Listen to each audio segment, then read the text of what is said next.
Hello and welcome to the Blorecast, your regular serving of aural entertainment with me, James Blore. In today's episode, we'll be speaking again with my mate Andy and hearing how he became an actual Slovak citizen. But before we get back to Andy's story, just a couple of quick things. You might have noticed this episode is audio only again. That's because the interview with Andy was recorded off camera. I'll keep doing that from time to time, but don't worry, most episodes will still have video, so you'll be able to see my beautiful gurning face, if so you choose. Also, a quick update from last time, the charity cricket match I mentioned actually did happen on Saturday, and I'm pleased to report that the weather was lovely, and I didn't die. Massive thanks to Addy for organising the team and the food, we raised a bunch of money for charity, and I even got a medal. The moral of the story, say yes to more things. And some more shoutouts before we begin. Huge thanks for your feedback to Vanessa in Vykovce, Zuzana in Germany, Peter in the UK, Carpo Farm in the US, Simona and Adrian on YouTube, and Susan, Sarah, Hugh, Philip, Jonathan and Lydia on Facebook. It is all very, very much appreciated. Please keep the comments coming. I'll share the contact details at the end of the show. Remember, I need a little feedback from time to time to stop me feeling like an old man shouting into the void. Right then, in episode 2, we heard how Andy first came from the UK to Slovakia. This time, we'll find out how he fully converted to Slovakicity. So, without further ado, here's polyglot, steadfast lunch companion, cricketing legend and all-round top bloke, Andy Billingham.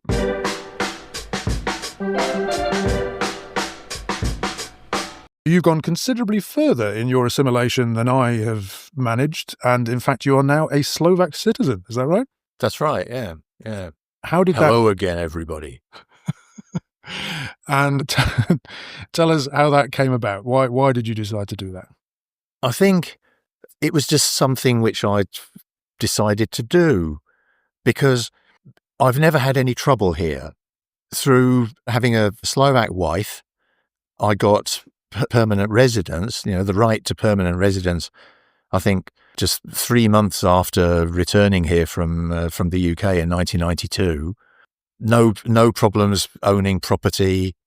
My wife and I together, we bought a house, so we have sort of shared ownership rights on that.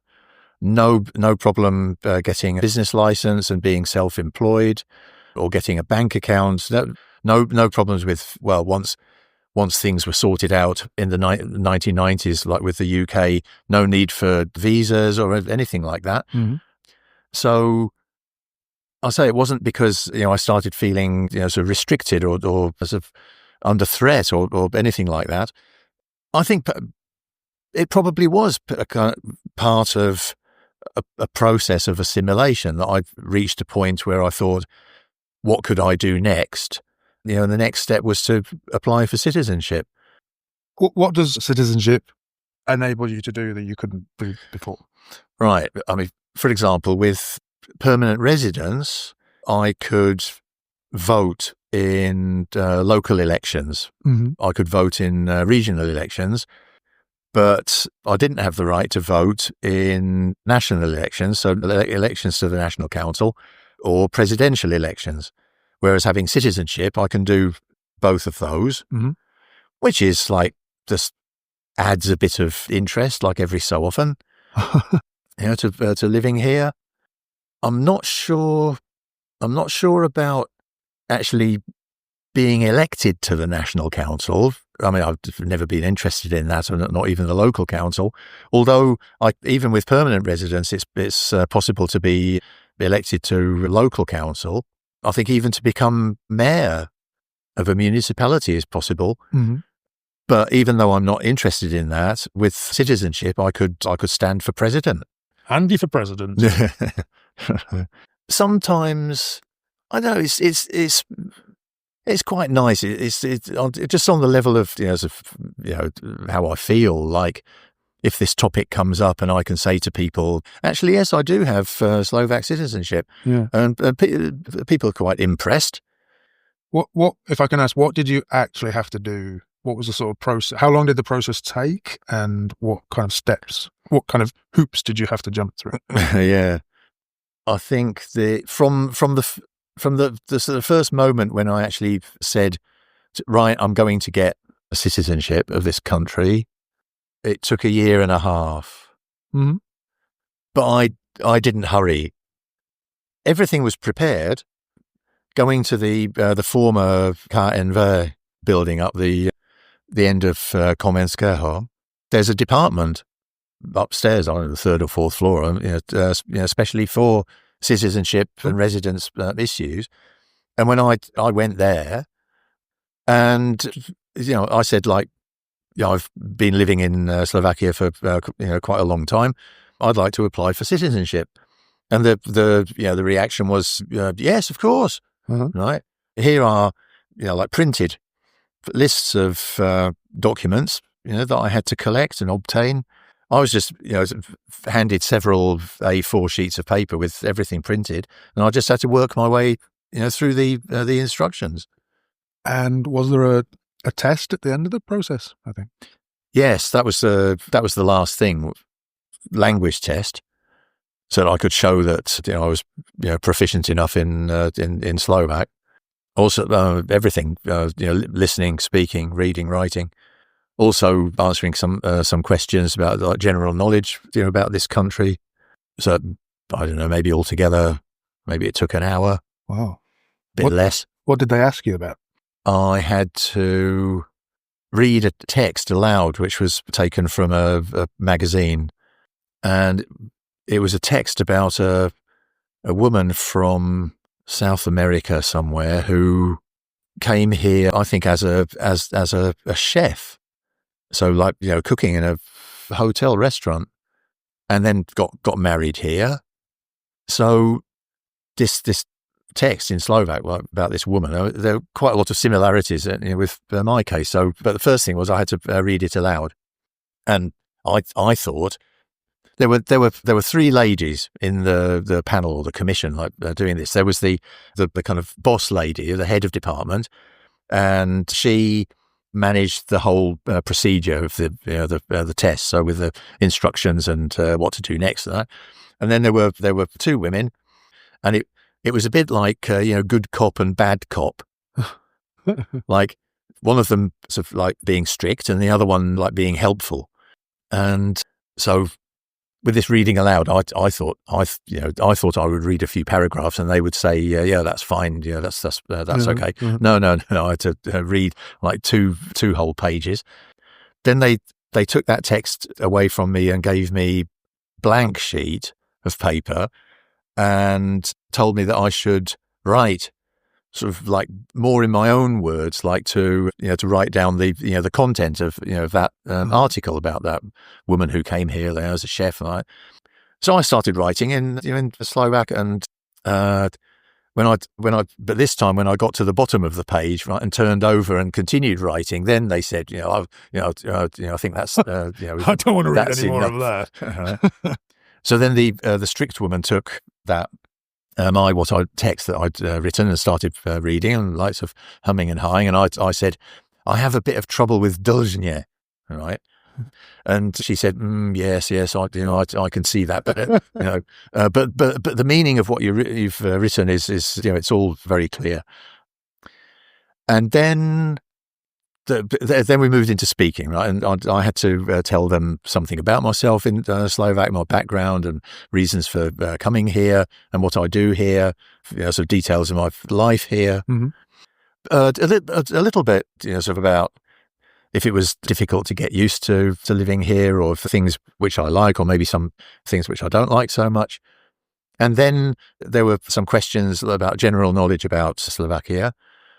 And they wanted me to name the prime minister, and it was just exactly at that time when Robert Fico had to step down as prime minister, and Peter Pellegrini took his place. And I thought, maybe I could have a little joke here, and I was, the prime minister. Yes, he's new. I think he's Robert Pellegrini, and the strict woman, then wanted to maybe stop the conversation, but then the helpful woman then stepped in and whispered, right, Peter, and I said, oh, Peter Pellegrino, like that. Finally, I had to name the 8 regions, that Slovakia is divided up into, and there's a psychological. It's not a syndrome, but you could call it that. It's called the 7 Dwarfs syndrome. That if somebody asks you to name the Cinderella's 7 dwarfs, Snow White, or Snow White, even, you can name 6, but there is no way you can remember the 7th. Did you forget Košice kraj? No, I got that because I started systematically. I started, from the east and worked my way across. So I'm thinking, geographically, like that. But I hesitated when it came to, I don't know, Trenčín and Trnava. Mm-hmm. Right? Okay. I just hesitated. And again, the strict woman wanted to stop this process that I had not answered correctly, but the helpful woman started whispering again, Tarnowski. So I got, in the end, I got that. If the strict woman had stepped in, do you think there was a chance that they wouldn't have given you citizenship on account of that? No. It wasn't as serious as that. Right. Well, no. What would you have to do to get them to say no? Just get out. Never darken our doors again. I'm not sure. I think probably. I mean, that in the language test, I would just have to have been like completely unable to speak or completely unable to write anything. So there is hope for me. Yeah, of course. Although honestly, I'm not. Yes, let's not even go there. I'm not sure. I'm not sure what my position on this is. Okay, so you finished the language test and you'd done a bunch of paperwork over the preceding 18 months, and then the finale was some kind of ceremony, if I remember correctly. I think it was actually there at the having completed the language test that the head of department said, right, I've fulfilled all the conditions, in law, and that she would now present me with a kind of provisional, certificate, about the granting of citizenship. I wanted to sing the national anthem, but that didn't happen. But I did have to take an oath. I was going to ask. Yeah, I did have to repeat. There were various things which I've promised, which I can't remember exactly now. I don't want to get it wrong, but it was about respect and the state upholding symbols, the Constitution, and the Constitution, and that's how I repeated those sentences. And she presented me with this provisional certificate, and my wife cried because she was there as well. And that was it then. Did you feel different when you were a Slovak? Was there some sort of sense of completion there? Yeah, I suppose in a but it's very, very abstract. I mean, it's just maybe a feeling of being like just a little bit more, part of the country. Mm-hmm. Even a little bit of feeling of being, sort of a bit more accepted. Although I'd never had a problem at all with that. I've always felt accepted here. Feeling different. There are some things which I could say that I feel differently about things, or I react differently to things. But it's after 20 years of living here. Mm-hmm. Mm-hmm. Okay, Andy, that's a great story, and I think that's a good place to leave it. And we will definitely come back to you next time and find out a little bit more about your life in Slovakia. Thank you. Okay, my pleasure.